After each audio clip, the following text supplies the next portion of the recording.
L'hommage de la France aux 20 000 Indo-Chinois réquisitionnés pour travailler de force et sans salaire dans les rizières de Camargue pendant la Deuxième Guerre mondiale. Le premier mémorial national a été inauguré ce matin dans le village de Salengiro. La stèle est l'œuvre d'un artiste indo-chinois installé en France. Marc Valero, Ludovic Moreau. Un paysan vietnamien juché sur un bloc de calcaire. Cette stèle lève officiellement le voile sur ces milliers de travailleurs indo-chinois arrachés de leurs terres pour être envoyés en métropole. La plupart vont être recrutés de force dès 1939. Et ça fait non seulement le souvenir, mais ça fait une reconnaissance pour les autres, pour ceux qui sont derrière là.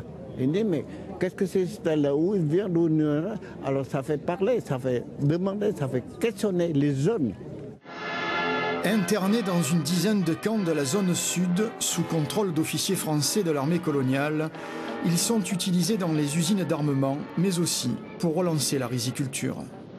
Nous ne sommes pas en Indochine, mais en Camargue, où a lieu la moisson du riz. La récolte a dépassé les prévisions. Les 500 hectares ensemencés l'an dernier par les ouvriers agricoles anamites ont produit 1 600 000 kilos de riz.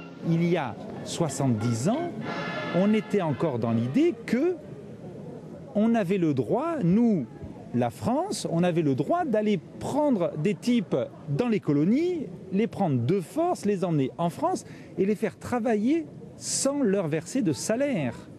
Et ça c'est un truc impensable, mais qui est au cœur de l'oppression coloniale. Ils sont venus de force sur le vieux continent, travailler dans les champs et puis dans l'armement.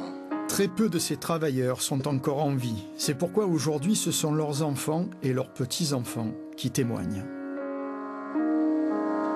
On rend hommage à notre père qui n'a pas su nous expliquer, qui n'a pas su nous parler de ça. Eh bien nous, on dit maintenant, on connaît ton histoire. Une histoire qui aura mis 70 ans pour sortir définitivement de l'ombre.